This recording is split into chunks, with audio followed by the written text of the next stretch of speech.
Cool, guys. We are setting up for this special stream, and we are now officially live. We're live streaming here with you guys. I hope you all have had an incredible Friday. Today's conversation is really the premise of this title. This is how creators are building iconic brands. What do I mean by this? I mean, do you ever feel like, you guys know when you go to a brand's page and you're like, wow, this brand really has it figured out? You know, like they've done something, they're elevated, but then you wondered how many millions did they spend or how much hundreds of thousands did they put into it?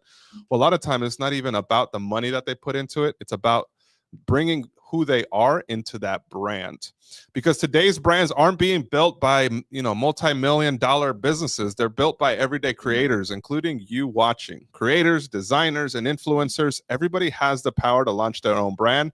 And in today's landscape, that means that it's accessible to anyone and everyone, but in order to stand out, you have to bring something special, and you got to bring that real flavor. And in today's video, we're going to be diving into what that flavor means. And with me, joining me on this special stream, is the one and only, the man, Madeen. What's going on? What's going on? Good having you, bro. How you? Great, man. Oh, the microphones break as soon as I get here. It must be an omen. Must be an omen. We've had a little bit of a struggle to set up this live. Yeah, we had a little struggle, but we're all right. We're good. We're good. We're gonna have fun with it. We're gonna have a blast. We have some special guests coming, and if you guys are watching us live right now, make sure you're dropping your questions in the chat, because we're gonna be answering them throughout the live stream. Anything related to branding, marketing, or just pieces of advice or wisdom you may need. I oftentimes hear that sometimes people just need help, like, how did you overcome failure? What do you do in times of failure, right? So sometimes it's not even that deep of a question, guys. Just drop it in there. It ain't that serious. And we're just here to guide you through this next chapter of your life. So if you guys are currently joining and you're not really sure what this is all about, just make sure that you guys check out the links that we included in the descriptions down below. We actually linked our official website called fromthegroundup.io, where we have a 7-day starter checklist, as well as all the resources and tools that you need to start your brand from the ground up. And we've had some amazing, incredible calls with members of that community. So we're having a blast with everybody there as well. And if you guys want to join, just go and start by getting your free downloads. Cool, man. So the reason why I brought you on is because you obviously, like, a lot of times people, when they come to you, you're like the original Chat GPT. I would say that. The very, very old version. Before Chat GPT was a thing, we had Madeen. Yeah. It was Madeen PT. Oh my God. Yeah. I coined that one. I like it. No, but honestly, he would see something in people and then challenge them to bring it out into their brand. And that's honestly it's something that a lot of people don't necessarily think about. They always want to kind of disconnect what they're doing from the brands that they're creating. And there is a lane for doing that if you disconnect yourself, as long as you really understand that. But the easiest way sometimes is to just make it an extension of your core passions. What do you got to say about that? I mean, I've seen you do it behind the scenes. Never asked you what it actually meant and how you diagnosed that, but I definitely want people to listen. Well, I probably should set it up for the people who I am, basically. So I've known John for over almost 20 years now. We've both been in entrepreneurship, and we work alongside each other, starting brands and businesses. And then more recently, as he's opened up from the ground up and gotten all this amazing community with people involved in all that, I've been a part of that journey as well. And I met a lot of people who have different stories and different backgrounds, different mission, purposes, like everything. I met somebody who had was starting a brand for fly fishing in Florida. There was another one was like goofy romantics, talking about, being a goofy and being romantic. Like, there's different brands for everything. So everybody has a story. That's what I learned from my time here at From the Ground Up, and just overall just working in entrepreneurship. And one thing I'd say is that the message of what you want to get out to the world is the brand. The clothes, the shirts, the website, the photos, the brands, the assets, the marketing, the logo, all of that is secondary. And that's the reason why a lot of people sometimes can't get their brand off the ground. That's what I found out. And through a lot of trial and error, working with you and working with people who are a part of the community and just talking to people, like, I learned that a lot of the times the hang up is they can't connect. They can't realize why they're doing something. They know they want to start a brand. They know they want to get something out there to the public. They want to make a lot of money selling t-shirts or selling products. So they get hyper focused on what kind of quality, if I'm going to do a pro club, if I'm going to do a shaka, if I'm going to do something like this, or what font my logo is going to be in, with the cut, the drop shoulder, all of that. All that is fantastic. But then it's like, okay, what is your brand actually about? And then it's just, and there's nothing wrong with that. There's nothing wrong with that. It's cool. You just don't know. That's fine. But as far as like the topic of this video and what we're doing, and I just want to get across the importance of, you have to clearly tell your message and why you're doing what you're doing. And the people who resonate and connect with you, there's an expression that I learned from our mentor, Kevin Rayford, and that's people bet on the jockey, not the horse, or they bet on the jockey, not the horse. And so I'm sure that was Rayford. Yeah. I think it was for sure. So yeah, just fact checking. But the main thing about that is that people want to buy from people they like. You heard that. But ultimately they just want to get behind something. Everybody wants to believe in something. They want to know that your cause is their cause. And so it could be something very righteous and moral or religious, or it could be something as simple as that I want to dress really well and I want to show other people how to dress really well, or something along. It could be, it doesn't need to be illustrious or as high level as a Jerry Lorenzo. And if I'm talking too much, just stop me. But I'm learning that I've learned through that process that generally speaking, people are so stuck because they have all this idea in them, or they've been ruminating it by themselves in their bedroom or with their family, but they don't get it out. And when you talk it out and you kind of go back and forth with somebody about what your brand actually is, then you start to get into the thick of it, and you can hear, and somebody will be like a mirror, and they can point in, and that's usually what I serve as. And I can point in on things that they said that they are passionate about, they're excited about, and the message that they want to get across. And then I just double click on that instead of just allowing them to kind of flail around, so that's usually what I run into. But then once they figure that out, and then they're able to transmit that message, finding out what kind of they're going to do with the shirts and how they're going to sell it. Everything else falls in line. Yeah, it's all easy. What he just said, guys, what Medina was just saying is the essence of what building a brand or a brand identity is about, right? Oftentimes it starts with you, and it starts with you because you are the creator of that idea. It's been in your head. It's been in your mind. It was given to you, and now you have to put it out. But a lot of times you don't feel like it's the right thing. And I always run into that. Like even as I've been on a couple calls with Medine calling out like some genius things, and I'm like, that's exactly what they should do, but they don't see it. They don't see it within themselves because they don't believe in it, right? Yeah. They don't really believe in it yet, but eventually they come around. They're like, that was actually the right thing. Thank you, guys. Yeah. So it's always like it's a journey. And that's why entrepreneurship is a journey. It's not something that'll click with you like immediately. You got to take some time to simmer in it. You got to really reflect on it. And in this first example, what I want to pull up for you guys to like start visualizing what we're saying, because I know sometimes we say something and you're like, okay, I'm trying to picture what you're trying to say. Let's pull up the product styles from Jerry Lorenzo. So I'm sure you guys have all heard of Jerry Lorenzo. It's Fear. He's the owner, founder of Fear of God, right? It's a clothing brand. It's a luxury lifestyle brand. They also make products accessible to anybody in the market. We've done some videos on recreating some of their lower end products. And the reason I share that is because Jerry Lorenzo, when you look at his brand and you look at his site and his products and collections, you look at it and you say, wow, that just looks incredible. It has a mixture of sportswear. It's got some mixture of faith, religion, fear of God, is something in the Bible. It's such a genius brand, right? Everybody looks at it like a genius brand. And then once we start to peel back the layers, though, right? Let's look at his faith and background real quick. One of the interesting things about Jerry Lorenzo is that his upbringing was in a like his dad. I want to say his dad was what was it? I think his dad was either like a sports or like he worked for some baseball leagues in the sports field. So they traveled a lot, right? So they traveled to he was always involved within sports. When he went to college, he actually got his background was really in the actual sports management, right? So like representing athletes and brands within the sports field. His background growing up, he went to church. He was faithful. His mom instilled good religion with him and a fear of God, right? And a respect for him. So then when he decided, you know what, let me branch out into clothes, he brought the elements and the essence of who he was into that brand.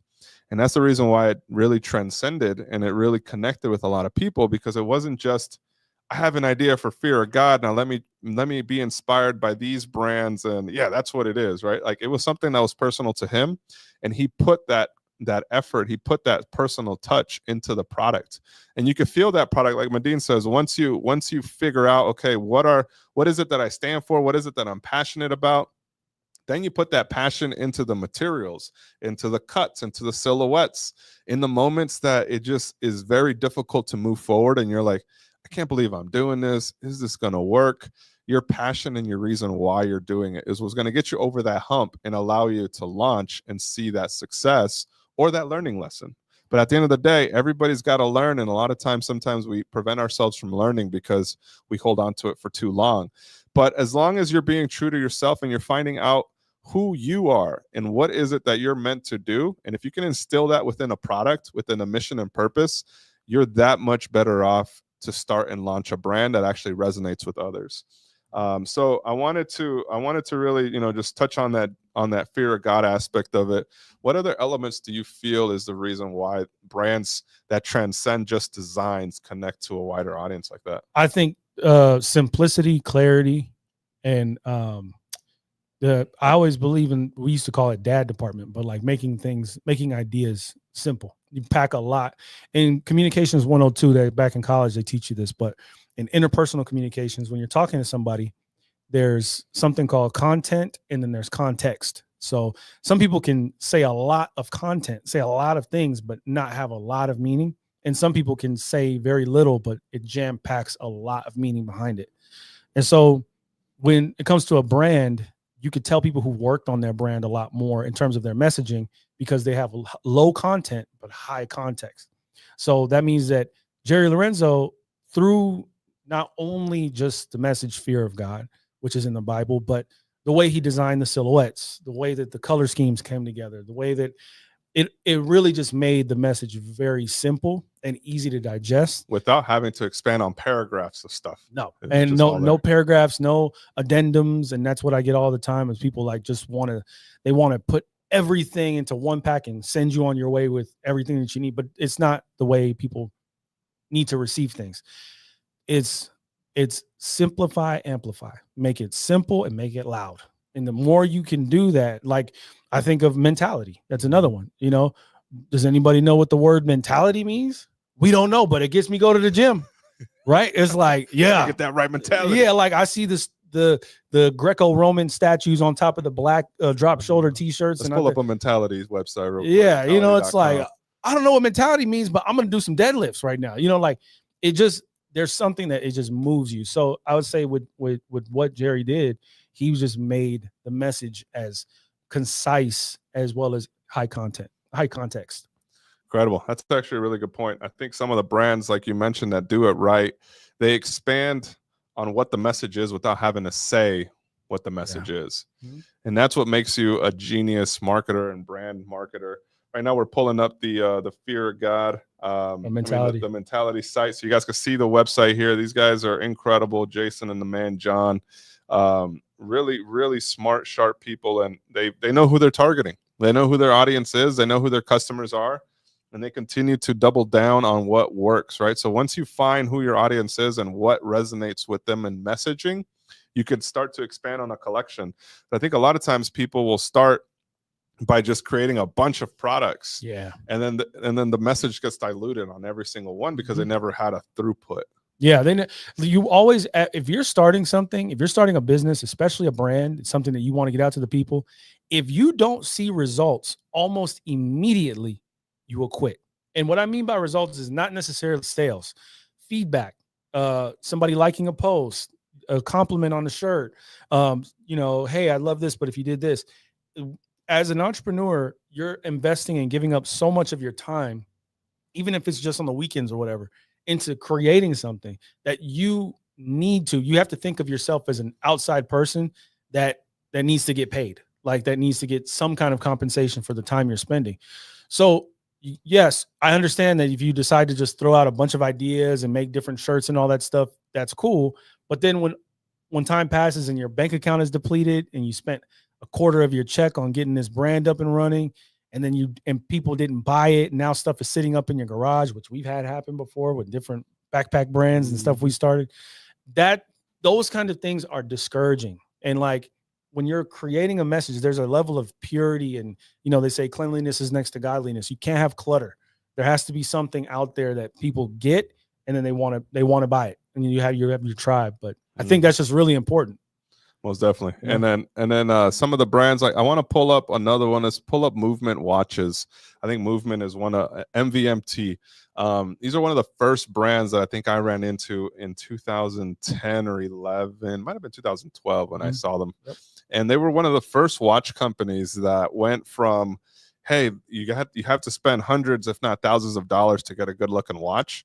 Or if you had $50 or $60, you can get like, the plastic ones. Yep. I think G-Shock was the closest, like $100 one. But Movement was that first brand that transcended, that connected.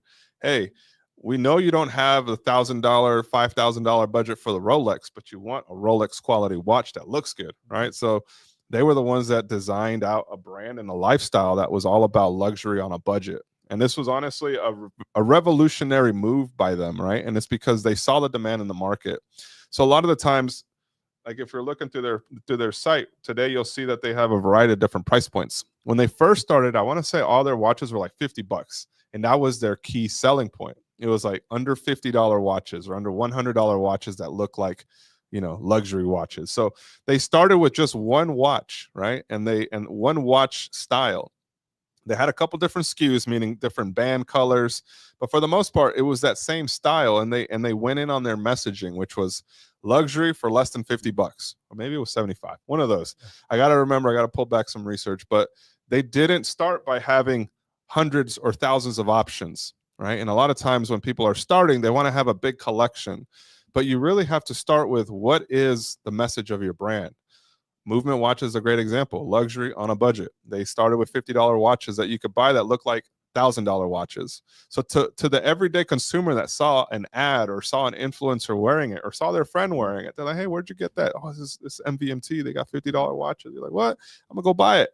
And the beauty about what they did is that they never invested into like a big manufacturing run, because they just white labeled products that were already available.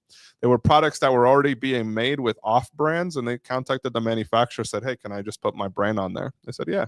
Mm-hmm. So they were able to use products that were already in the market. And a lot of times, but the reason why they were able to do that is because they knew exactly who they were going to go after. They knew that if they had a product that looked good for less than this price, people were going to buy it. So as you design your brand or come up with your identity, you really need to also figure out like what problem are you solving, right? Because a lot of times you may have a certain background or a certain experience that you want to put out, but if you're not creating something that people want, it is going to be something that just people look at and say, that's cool, right? Mm-hmm. So like it's also got to be something that's in demand, and you either got to build up the demand, and building up demand means that other people subconsciously want it, but they don't know it's available. Because then if you're just trying to build up demand for something that nobody wants, then that's when you're spending your money and you're running your wheels. And we ran into that a lot at the beginning. Oh, yeah. It's what a lot of people run into today as well. I mean, like it's I think it's healthy to tell people about like those early struggles. Back in 2013, 14, 15, we made all these high-end luxury backpacks and we designed them from scratch. His brother's talented man, Caesar, shout out to you. Like created them from soup to nuts. And they were on par, or not, if not better than Herschel, than Herschel and all the rest of it. We had a brand, it was called Revive Brand Co. And we really expected fully to be that next brand that was going to be $1 million brand, all over the news, all over, just having our due. That was the idea. Didn't turn out that way. And, like a lot of times there was just like mounds and mounds of backpacks at his mom's house in the garage because we designed something nobody wanted. Nobody wanted it. We thought they did, because we were like, everybody wants this luxury bag on a budget, but then we went all black on black. Yep. And put the colors on the inside when we should have put the colors on the outside. That, and then like also we had the basketball bags that were a certain color scheme and certain material. I could give you a tons of different stories, but learn from our mistakes. It's the wisest thing to do is learn from what you're watching and begin to have a conversation with your customers first. Start talking to them and ask them, what do you want? Think of yourself as working at Chili's, okay? If you're starting a brand, listen to John Santos' YouTube followers, okay? Listen to what I'm about to say. This is going to save you so much money.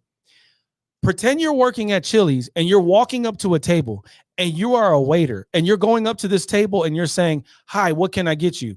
They tell you that they want the mozzarella sticks, and you say, "Okay," you write it down, you go back to the back of the kitchen, and you bring out fettuccine Alfredo.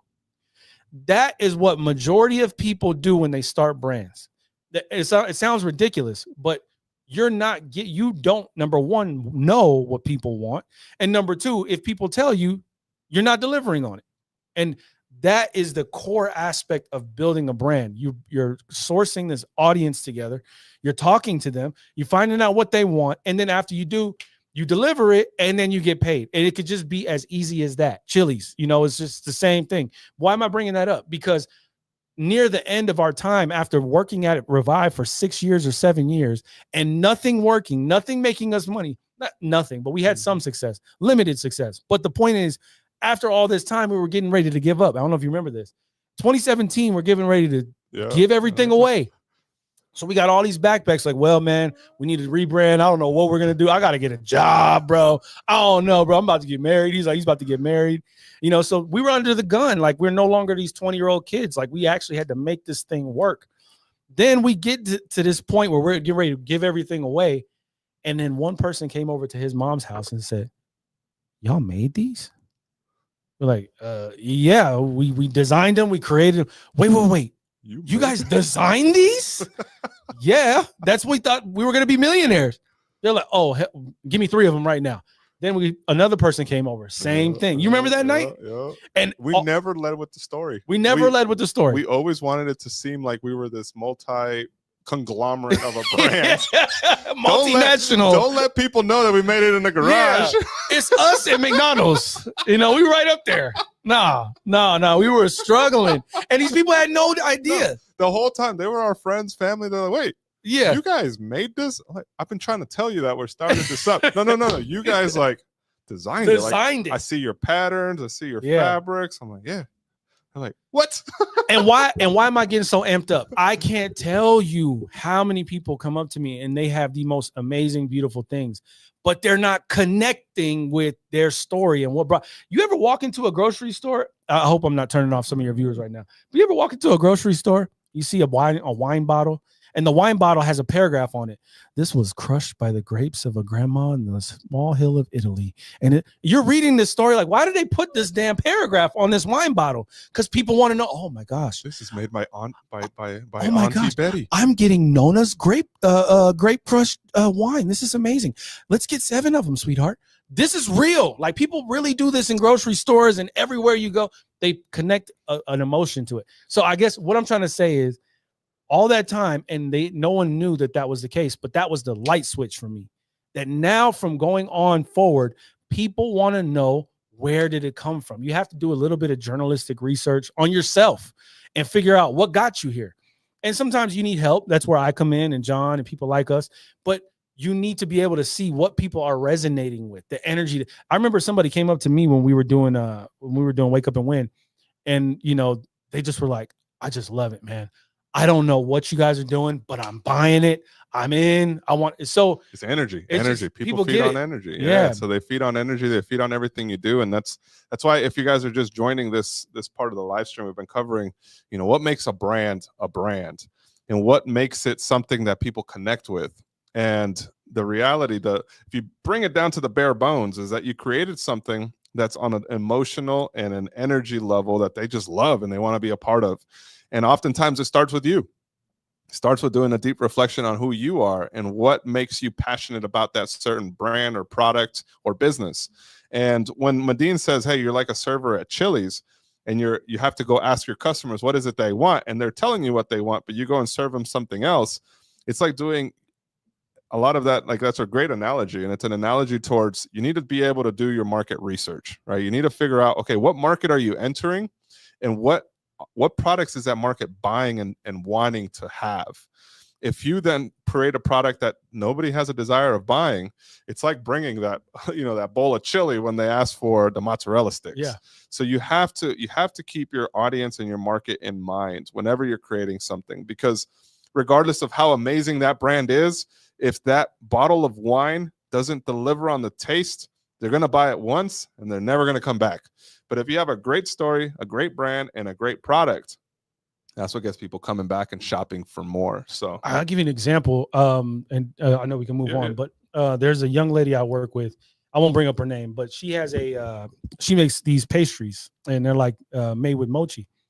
And she's so beautiful. She's so talented, so smart. And we got together because she wants to go. She told me, hey, I want to go nationwide with this. I want to sell it. And I was talking to her, and then she, she's like, okay, well, she has a nice, pretty package, and, the label and all that stuff was tightened up. But I said, okay, let me ask some questions. So we got into like details and about her life. Turns out she has, she's extremely smart, loves math, loves science, STEM, all of that, is currently a computer scientist.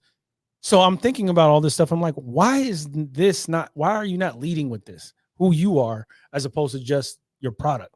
So that's one person, right? And we're working on that. But I can think of another guy who has a bowling brand. I just met with him 2 days ago. He's coming to me and he's saying, I want to just do a brand called Just Throw It. And I'm like, okay, tell me the story behind it. He said that one day he went out to a competition in Boston and he was calculating the oil on the floor and then all these different aspects of the lanes. And then he was getting such bad scores, he kept losing every single game. And then one time he finally goes, you know what? I'm going to just throw it. I'm going to see what happens. Those are the two best games that he ever threw. So his inspiration was getting people out of their heads and start having fun with bowling instead of taking it so technical. So that's his message. That's his story. But that's nowhere to be found in what he's doing. So bringing that to the front. Again, I'm bringing all these examples to show you that people want to know how you got there, and then they want to connect with it, and they want to be a part of it. So if you can do that through writing, like using OmniSend and sending out emails and texts, and like Mentality does every day, or you could do it through, content, doing videos, or it could be through imagery, but you have to be able to get across the message so that people connect. Most definitely. Awesome, guys. And this is a segment that we're going to break into your questions. We're going to be diving into your questions, so make sure you're dropping them in the chat. We have one from, first of all, DeAndre. Thanks for joining. Navy Cop MA1. He had a question here. He said, is there a difference in building a brand for a nonprofit, producing shirts to help support it? Not a nonprofit yet, but working in that direction. So is there a difference in building a brand for a nonprofit? No, it's the same thing.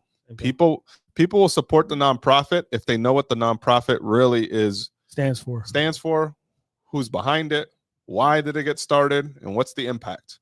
A lot of times I think people will create a nonprofit.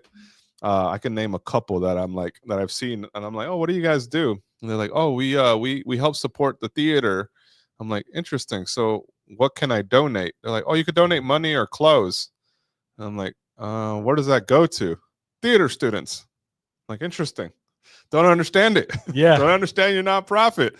You need to connect on an emotional level there, right? So like if they would have said, hey, we help underprivileged students get scholarships to incredible art schools in order for them to become that next big star or have a break in Hollywood, right? Yeah. It's like when you go to McDonald's or Taco Bell and they say, will you give 30 cents to round up your dollar for education? Well, I want my Taco Bell. I don't want to give education. How do I trust that Taco Bell is going to give my 30 cents to these kids over in the hood? Like, I don't know where you're going to put that money at. So there's a higher level of scrutiny. Sorry, I was just thinking of that while you were talking. I was like, you want to do 30 cents for education? The other day there was like this I think it was called the Parker Project. I'm gonna call them out too, because there's this girl with a table right outside my Poke Express. Yeah, she's posted up with a table in the middle of a shopping center. I'm like, oh, that's the first time I've seen. I wonder what she's selling.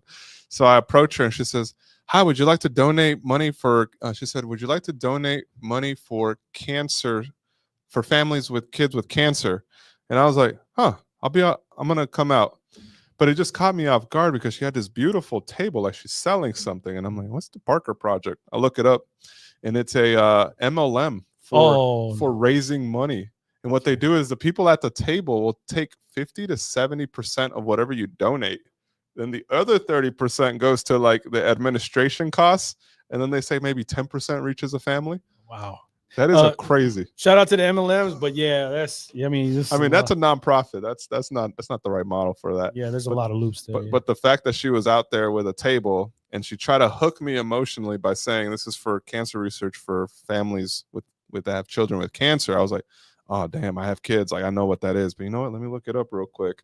Yeah. Was not a legit nonprofit, right? So like a lot of times people are gonna look for what you're doing. So if you say I own a nonprofit that helps XYZ, they go to your website and there's really nothing about it, or you don't really find info.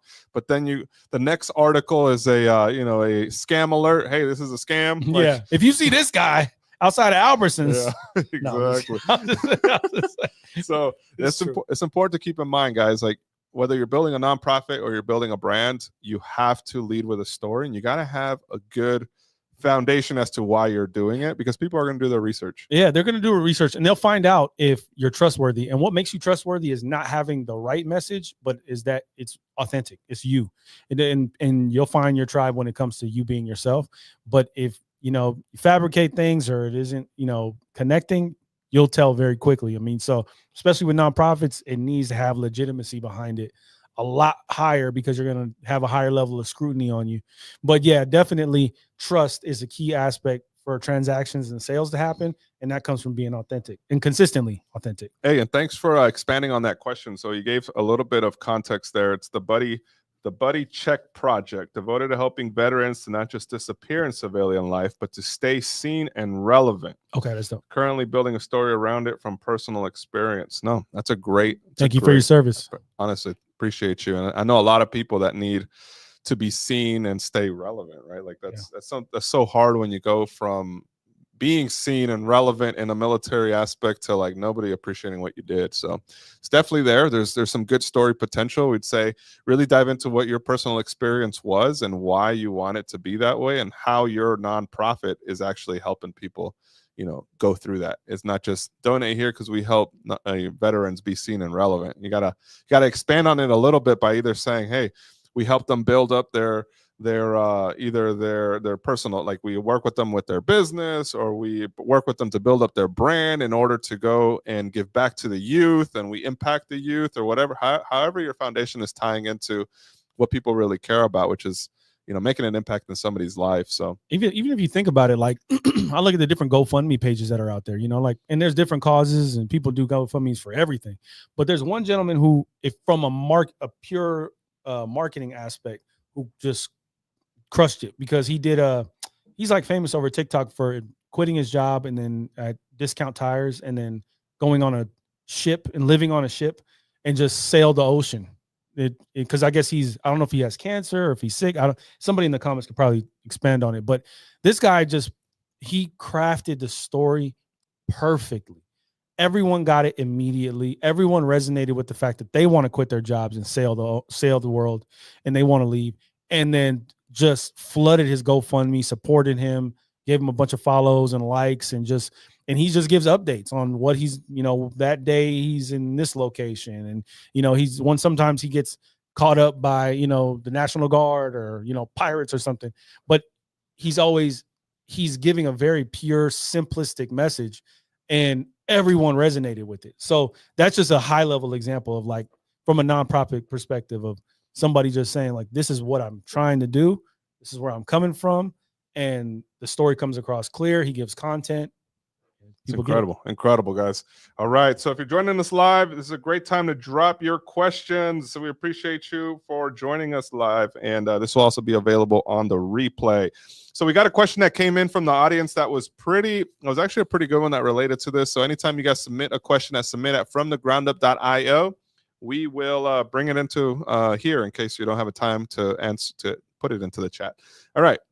So what if you're not an interesting person?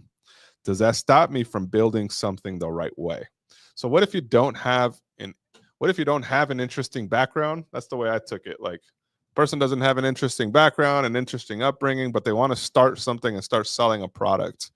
The way that I see this is that even if you're not an interesting person, if you're interested in things, you'll find the angles for how you can market and brand that thing. Right? You might not be interesting and be able to share that story or that message through the brand directly, but you can craft and create something that is then connecting to other people that you want to attach in that market. So you don't necessarily need to have that personal story tied to you, but you got to understand how stories and brands are made and the foundation of what we just discussed. What elements are you bringing to that product, either in messaging, in the actual market that you're attaching? So Fear God is a perfect example for this because they cross over from sports to fashion and more of a religious uplifting in a very subtle way, right? So like they've kind of brought in 3 different markets, and that was because that's what Jerry Lorenzo's background was.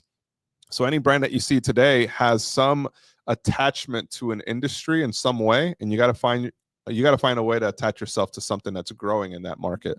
So in the case of Jerry Lorenzo, he saw a lane for luxury streetwear, where luxury streetwear before was only Gucci and Louis Vuitton, and he's like, you know what, we can make something around $500 to $700 that looks incredible, feels great, and is accessible to millions. And then we could also launch something that's only $100 and make it for everybody at PacSun and Zoomies. And so he did his thing. He saw the vision. He's doing it. And I'm excited to continue seeing what he does as he grows, because now he's expanding into sports and all kinds. Like he's really sticking to his core, which is sports. So even if you're not an interesting person, there's ways to bring the things that you're interested in to the forefront there. All right. And now we got a special caller coming in. That's right. We got a special caller. We got the man, Jay. My Jay guy from Texas is going to be joining us on this live stream. Guys. Yes. How's it going, guys? Thank you for having me, man. Thank you, bro. Thank you for joining us. It's been a minute since we talked. Jay has been a member of our community for a couple years, maybe 2 years. About 2 years now. 2 years. Yeah. Man. Jay, how you been, brother? Been really good, man. Building, trying to connect with you guys. Every day is a new journey, and pushing through is a must. You have to push through everything that you're going through always. Man, no, it's been awesome to see his growth and his journey as well. Yeah, I mean, when I first met you, Jay, like you had an order with us for some sheets to make press art, to make direct to film sheets to make some T-shirts, and then we stumbled across each other. He's like, oh, you run the Street Crafter foot from the ground up? All right, cool, man. I got some questions for you. He started rolling up on me. But ever since then, you've been just hustling, making it happen, right? Making T-shirts and selling them. Yeah, tell us a little bit about your journey, Jay, so people get a little bit of context of what you do, where you're at, and then let us know what question you have. I think you've been listening to the branding call for this branding video. Shoot your question. We'd love to have a conversation there and apply some lessons in real time. Well, like you said, man, my name is Jay with Question Customs. So I did live in Las Vegas I'm born and raised there. Just recently moved to Houston, Texas. I met these wonderful guys, actually my brother, he was the one who, he was like, hey, have you met these guys named Street Crafter, this company, Street Crafters? I'm like, no, and at that time I was actually trying to elevate my print method, going from selling shirts on the strip or downtown, you're going and buying these prints from these shops, and they're charging crazy money, right? They're like taxing for these DTF prints, and I wasn't making any money. I was selling, on Fremont Street with my father. That's, kind of how I got an introduction. So yeah, I hit you guys up. I start sending my little, designs and stuff, and it didn't go right how I wanted to. And like Medine was saying, when things don't go right, we're quick to be like, man, I'm ready to give it up.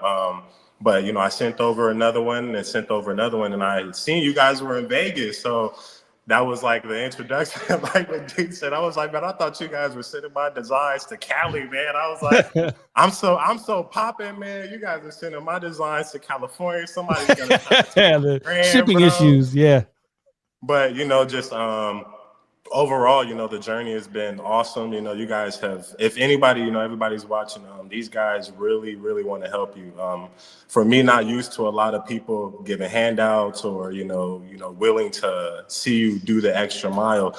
These two gentlemen here definitely are phenomenal, man. They helped me grow. I wish I was still in Vegas to get my prints directly from them, but they taught me the game, man. And I do basically what I do is I create merch for different clothing brands trying to come up, and people that have businesses. So I took an aspect of that. Like I said, I was selling on Fremont Street, and my wife, she saw something bigger in me. She was like, I don't think that you should be selling, shirts on, Fremont. Coming to Vegas, it's not all that safe, She was like, why don't you sell shirts to business owners? And I'm like, I'm freaking out because I'm new to the game. I'm like, business owners are not gonna do business with me. Like, I'm never ever is a business owner gonna get shirts from a guy. And back then I was doing shirts out of my kitchen, but just being consistent, guys, like, they were coming, man. And even still to this day, leaving a lot of my business in Las Vegas and transferring to Houston. I don't know anybody. I'm starting new, and like, I'm still using those same methods, as Medina saying, use your story. I'm a young guy from Las Vegas, coming up, starting my print shop and out of my kitchen, and building up from the ground up with a little 15 by 15 Cricut heat press, man. Like, met these guys and gave my customers a bigger, better print method, so to speak. DTF, definitely changed my life, for sure. Man, incredible, brother. Yeah. Hey, I really appreciate your incredible, what is it called? When somebody puts a stamp of approval. Yeah. Oh no, yeah, we appreciate that. Hey, I really do, man, because you know what? I love spending time with people that apply the things that you say, and then you see their growth in their life and their business. And I think that's what everybody loves, to invest into people that do stuff like that. So for me, knowing you has been incredible, and seeing your growth and then seeing what you're doing on social. I'm like, yo, you need to do this, you need to do that. And then like a couple days later, I'm like, that's exactly, but now this time do this. And then he's like, oh, that's a great idea. So like, he takes no time to like think about it. He just does it. He sees the results. He's like, that's why that one blew up. You're right. I should do this. And clock it. In a couple of years from now, I'm going to be asking you for favors because you're going to blow up. Man, I mean, you're Yoda Medine, man. I'm always got to ask you some questions, man. Medine, look, listen, Medine, like, I was hitting him up every day, bro, how do I do this? Bro, how are you guys making this? How are you guys? And he's like, dude, like, 1, 2, 3, hey, do this, do these steps. And like I said, some of it sounded cliche, like stay consistent. Everybody hears stay consistent. They're like, man, but I've been doing this for like 2 months. And it's like, dude, it's like, you haven't, bro, you only been doing it for 2 months, bro. That's only 60 days. Like, how do you expect anything to happen? Like, and then like I said, I've had guys that, doing good and popular in school and stuff. And then those are the guys that want to start the clothing brand. Everyone, but I've seen those particular gentlemen, and they get into this clothing game. They're like, bro, I haven't sold anything. And I'm like, and I know everybody, and I'm like, dude, but sales and being popular are two different things. Building a brand, being popular are two totally different things. Talk about it, Jay. It really is, man. It really is. And I think I want to expand on the consistency thing, because I think it is cliche to say just be consistent, stay consistent. A lot of times people are like, consistent, like, I've been doing it for 2 weeks. Like, why am I not getting results yet? Right. But then like, it's really that, like, the compounding of your consistency, right? So like one of the things I recently challenged Jay to do, and I hope I'm not putting you on the spot, Jay. Nah, go ahead. But like, for my personal journey, I put it out there. I'm like, hey, in the next 30 days, I want to lose 2 to 3% of body fat, right? Like, that translates to around 8 pounds. And every Monday, I like kind of update. Like every 2 weeks, I'll update. And then Jay's like, yo, what do you recommend I do, like, to start this routine? I want to get better health. And the biggest thing was the consistency, right? I told him, I said, hey, 99% of people will be like, I'm on it, and they'll start it, they'll go ham for a whole week, and then be sore for like the next 6 months. So they never keep going. They never stay consistent, right? And I just said, all you got to do is just take 5 minutes. Just commit 5 minutes of your morning. That's it. Like, you can do 5 minutes and just go and walk around the street. That's it. It's all about training your mind to putting your shoes on, putting your shorts on, putting your shirt on, and walking out that door. Yeah. Right. And like the more your mind starts to train in the actions, the more you can start to stack on top of it. It'll be easier too. It's easier. Now you want to do it, right? Now you're like, man, I need to get this in real quick. I don't feel right. And I just hit you last, like, I think this week I was like, dude, like I'm amped, and it was so weird because like when I made a comment on your post when you wanted to lose the weight and you were like hitting me that same week, I was like, what did I get myself into, man? I know, I know John's mentality. He's not gonna play. Like, you say you want to do something with John and Medine, they're going to make you do it, like, for sure. Yeah. And then sometimes people are like, I'm still working on it. I'm like, it's all good. I'll check in next week. That was me. And then next week you come, I'm like, all right, I have to make sure the next week after I done blew them off 3 times, I gotta start. But now I've been taking it serious, man, and it feels good too, It does. I think a lot of times when you feel stuck, I always tell people, like, just go out, do a walk. Even if you haven't worked out in a while, just go walk. It helps to move your body in motion. So when your body goes in motion, it also starts to release these things called dopamine, right? The dopamine, the chemicals. It makes you feel like you're high. You're high on life. You start appreciating the little things. And when you fail to move and fail to bring these, like, a lot of times we want those chemicals in our body, so we get it through either drugs, alcohol, sex, or any of these other methods of you getting it, right? Yeah. But your body craves it. So if you can get it naturally every day, man, it's a game changer. Your life changes. Absolutely. And other thing too, Jay, is that what I always appreciated about you, man, is positive energy. Like, thank you. I don't like, I can deal with almost any personality type. You can be politically left-leaning, right-leaning. You could be this, that, gay, straight. You could be from old, young.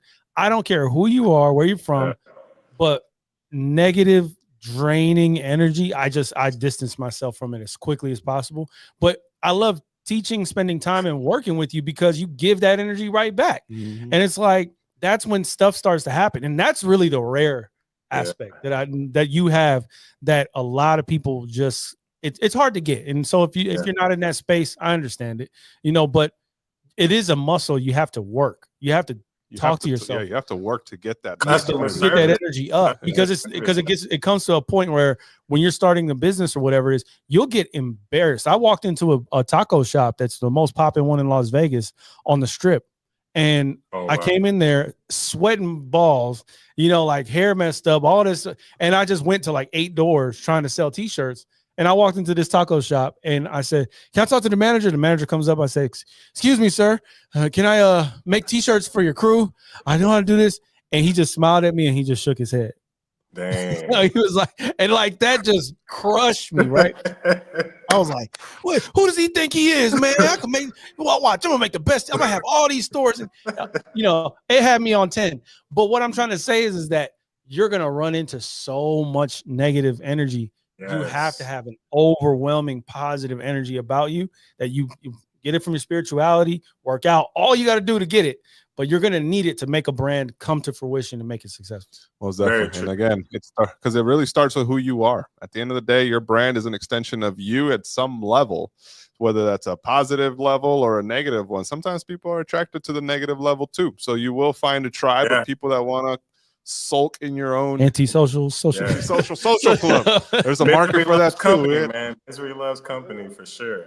Exactly. No, but I mean, go ahead, Jay. Go ahead. I feel, when you're polite and you're having that energy, it shows when you're selling. Like people see when you're angry or anything. I don't know. Do you guys know the guy that does the do you guys know the guy that does the cleaning? He cleans like the shoes. He has like his he's rhyming Yeah. So he was saying one time that a lady was going to hurt herself, and he basically, stopped, that introduction by being, his politeness and the way he was, his energy was so uplifting, so he did two things in that one time. He helped someone, but at the same time, he still got his sale, So people, they feed off your energy, and energy sells, energy sells for sure. Definitely. And I just wanted to kind of like go back to this whole consistency point. So something that's a practical piece of advice for all 18, 20, whatever people watching this right now. If you want to get consistently better at making a brand that works, get a piece of paper out every day. I'm gonna give you specific instructions, and I want you to write an entire page about what you want your brand to be about and what your message is. It could be bad periods, no, punctuation, grammar, I don't care. But a physical piece of paper and a pen, and write it all down. Then do the same thing the next day. And then read the page that you wrote yesterday and see what didn't make sense, what sounded stupid, what it would look better, and then write another page. And do that day after day after day. What's going to happen is after 7 days of doing that, or a week or 2 weeks of doing that, you're going to start to see that page shrink. And you're going to get to the most important parts about what you're trying to say. And then, like Jerry Lorenzo did with Fear of God, he made that message really succinct and clear. If you write, it cleans your head out. It cleans out all the junk, so you can start to see what your messaging is about. I want to give you practical advice on that, because now once you have that paragraph or that sentence or that statement, now you can start putting a group chat together. It doesn't need to start with a whole big email list, but gather emails, collect people and say, hey, look, I want to get this message out to you. Daily positive affirmations, scriptures, or maybe if not just that, like business knowledge or whatever it is, whatever your brand is about, get it out, and that way you can start to build up that audience through clean messaging that can turn into merch after that. And if you take that route, it's longer, but it's much more sustainable because it's consistent. And it's something that you're going to hold yourself to doing, right? Because you're passionate about it. So it transcends just, I want to build a brand, because now you're building a community of people that also resonate with something that you're deeply passionate about. So even though that product that you launch may or may not be the right one the first time, you still have that group of people that really rock with you. So you can launch something else. And it's all about like pivoting in real time. So saying, oh, you guys didn't like this, but what about this? And they're like, oh, we like that. So then you just double down on that even more. So it's all about building that general interest and that around a passion or something that you find true that you could live and stand by, and you can continue waking up every day and pursuing. That's it. Very awesome. Jay, thanks for coming on, bro. This was awesome to have you. Was there any questions that you had for us? I know we just talked a little bit about your journey, message, anything that you had that was currently stumping you, or that we can expand on. So, we've had our fair share of offline, conversations and stuff. But my question to you is, I got to flip the chart. Where do you see Street Crafters in your company in the John Santos studio in 1 year? I remember you asked me, you only gave me 1 year, so I'm giving you 1 year. Oh, dude, that's actually a really good one, man. I love that question. So right now we're actually working on a model that we want to expand into every city, and I wanted to connect with you offline on this too once we get this one rolling. So we're opening up it's a new way for how the industry will function, and we're working with some tech right now that we want to roll out for Street Crafters. We want Street Crafters to be more than just a supply side, because we really want to build that community. I mean, that was something that we started, and that we started gathering people around, and we have people like you, and we have customers buying every day and building their brands the Street Crafter way. So one aspect of that will be to have that tech out live, popping, multiple cities, activated, people on it, using it, and it's just being like, yo, you guys changed my life. You're making it so much easier for me to make money and build this as a side hustle or a real business. That'd be one big push that we have in the next 12 months. The other is in building a community of people, like really reactivating the community that we had it from the ground up. And from the ground up was always something that started around more than just building from home or making products on your own, but building brands or building businesses. It started on the e-commerce space and manufacturing, and that's really what we're going to be dialing in. And we have some really cool AI tools and resources launching. So by being a part of the free list. You guys will get the updates as they come along. So we're actually going to link that. Thank you for making me for helping me plug that in organically. Yeah. Go through on the website fromthegroundup.io. Subscribe to the free downloads. We give you guys absolutely free PDFs, resources, and then you also are going to get a little email chain that expands on those free resources. I just programmed that in myself. And then afterwards, over the next few weeks, you guys will see some updates happening within that. And we also have the Brand Owners Playbook. So like a lot of times people come to us and they'll say, hey, like I really don't understand why this isn't working. I launched these designs. I have this market, but nobody's buying from here. And it really boils down to the foundation of what you built, right? So like, what is it? What is your brand really about? Who are the competitors? What does the market really look like? What are they looking for? How do you stand out on social media? Do your designs resonate? Is your manufacturing able to deliver on that quality, right? So we have literally, it's about 8 different workbooks, but there's different books you could read, scan, and it's really good lessons and calls to action for you to take. And then there's worksheets that guide you step by step. So we have a 30-day program. It's called the Brand Owners Playbook. We're also going to link that down below. It's just from thegroundup.io/playbook. But we want to expand on that as well. So overall, in the next year, Jay, I say all that to say that over the next year, we want to just continue to expand how we're impacting the people that are watching the content. We don't just want to be a channel where people come and say, oh, that was cool, it was inspiring. We want to actually equip them, whether they're building something that they want to get hands-on with or whether they want to work with manufacturers and scale something online. So those are the 2 key pillars of my focus. And I'll be completely honest with you guys. It's taken a lot of it's a lot of work. And after having my 3rd kid at the beginning of this year, it meant that I had to reduce the amount of time I was spending on live streams and the amount of time I was spending on communicating to lay out the foundation. But now that the foundation is built, it's time for us to activate the community, to bring people in, to show them, hey, this is what you can do, and then to actually help them do it. So it's been awesome having people at the Brand Owners Playbook. We got some incredible stories already, and it just started like in April. So we got some amazing case studies, and we're excited. So if you guys want to join and get access to monthly calls, it's all included with the playbook. So go to the website. You guys will be like, wait, it's all included for this price? It's too good to be true is what they're going to say. And then when they look at it, they're like, oh shit, this is awesome.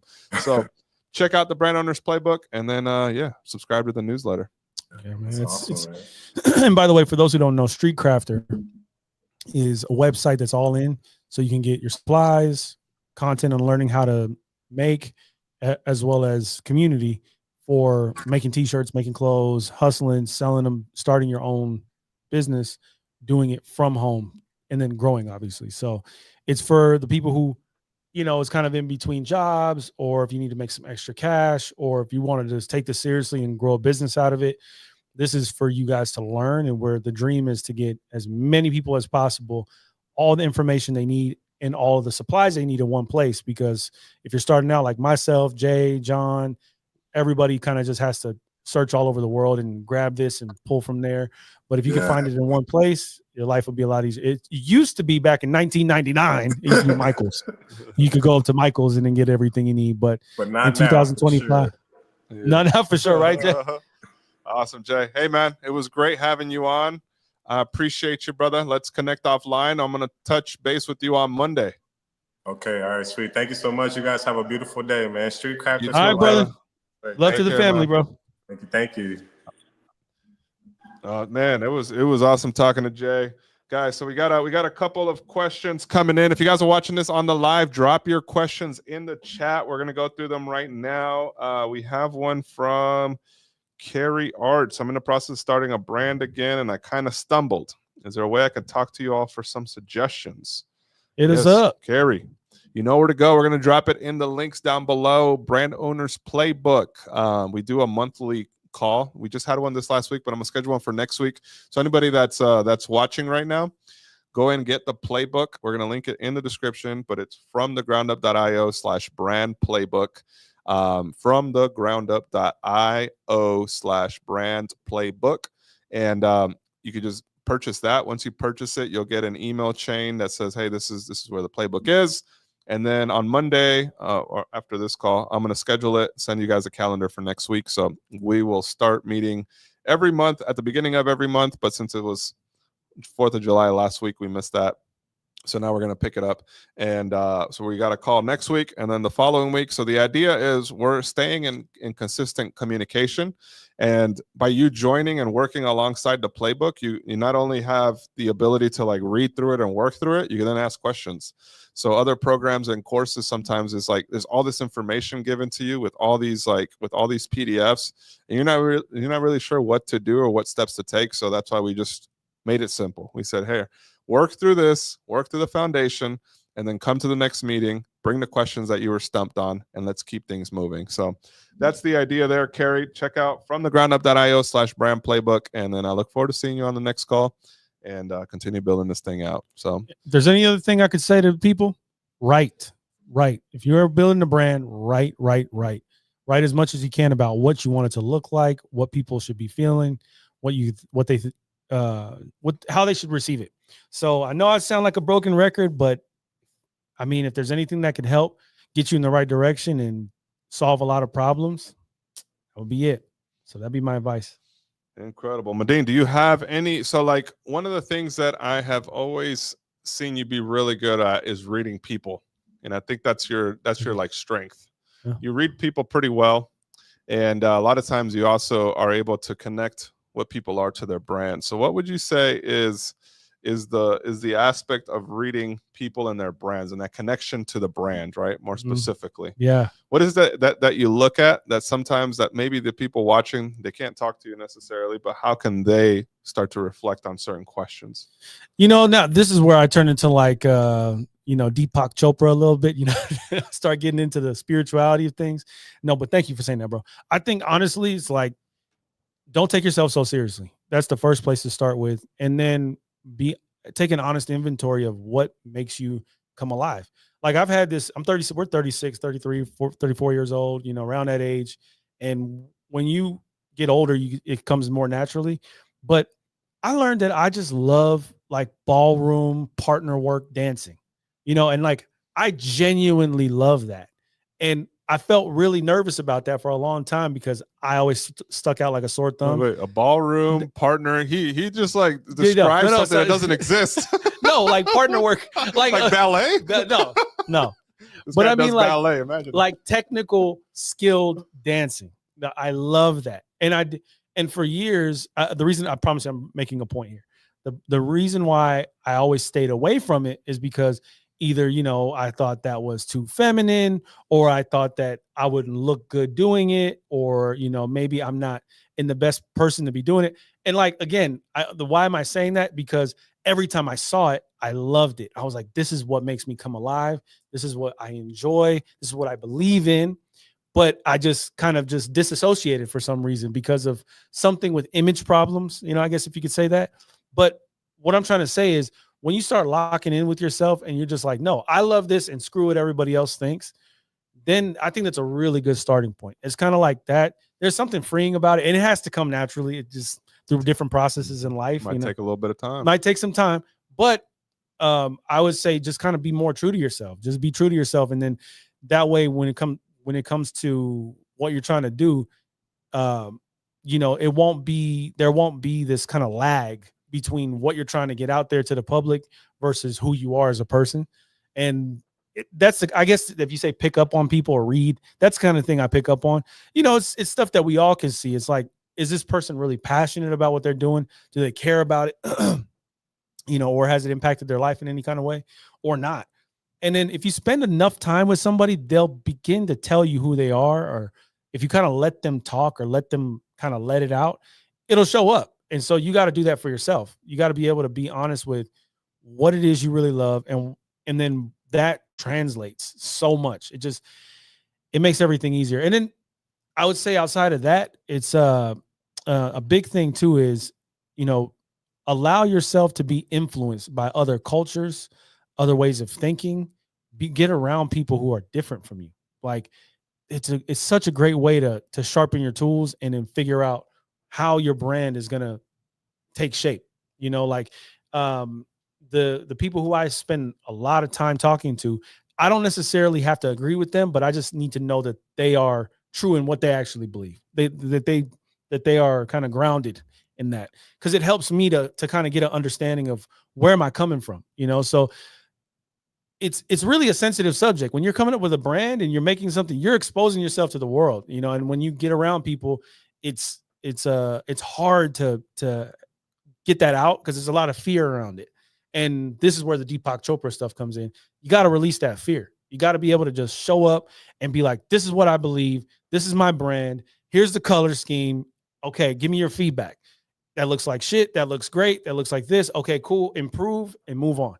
That takes a while to build up. And that's what branding and making clothes is all about, So but one thing I'll say is find people in your life who will support you, not when the race starts, but when you get to that second leg, then you run the rock and roll marathon, when you leave Mandalay Bay, and then you get to downtown, leaving the beginning of the race. People cheering you on, and there's like, rock and concerts. And then you get to downtown and just one crackhead and one trash can and a light.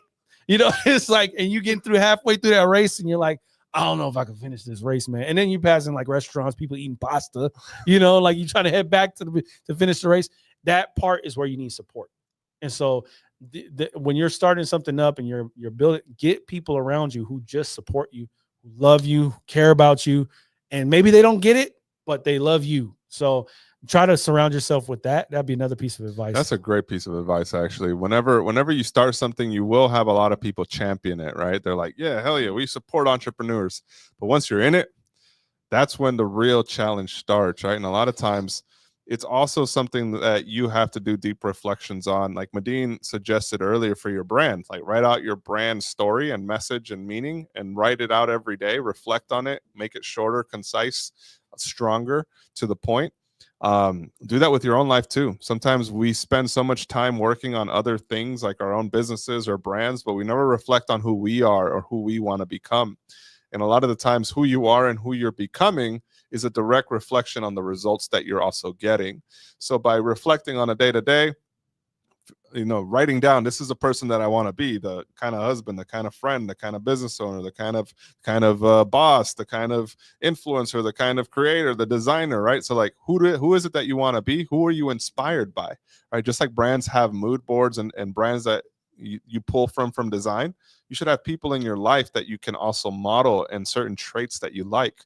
One of the guys that's on my board is Mark Wahlberg. Such a cool dude. Like I love Mark Wahlberg. He has a rough upbringing. I connect with him a lot on how he grew up and the kind of person and parent he is today. He's not perfect. No one person on this world is perfect. But there's certain traits and qualities that I like about him. So you also need to do a reflection on yourself and figure out what kind of person do I want to become? What traits do I want to start to instill? And then on a day-to-day, write that out and make that stronger, sharpen that. Because by you leveling up as a person, as a brand owner and business owner, everything else you do and touch will also level up. And you'll see clarity in things and you'll be able to move through things a lot easier without the fear of failure. Because fear is always going to come up and failure is always going to be a conversation to have. Doesn't matter what stage you're in, whether you're starting or you're growing, there's going to be ups and downs and pivotal moments where you're like, man, is this really all worth it? Sacrificing my time and this, like, is it really worth it? And those are always going to be questions that you're going to have. And if you haven't diagnosed who you are and who you want to become, you're not going to connect that to that mission. And it's going to be something where you're like, you know what? I'm out. And that's why most businesses fail. They never connect what they're doing to the mission and the person that they want to become. So if you're listening here and you're watching us live, I appreciate you. I know you're off on a better foot, and we hope that you continue to find your purpose, build your mission, and continue building from the ground up. So if you guys want to learn more, if you want to attend one of our upcoming calls, one of our brand owner calls, make sure you check out the links in the description. I also commented in the chat. And we're about to get going because it's time to wrap up. So any last words? Man, just thanks for having me on, bro. I appreciate you, man. Hey, man, this is good. This is awesome. I appreciate you, man. Thank you, guys. Check out the latest stream. We're also going to launch the official channel for where all the podcasts and replays will live. All right. Deuce to see you guys. Awesome.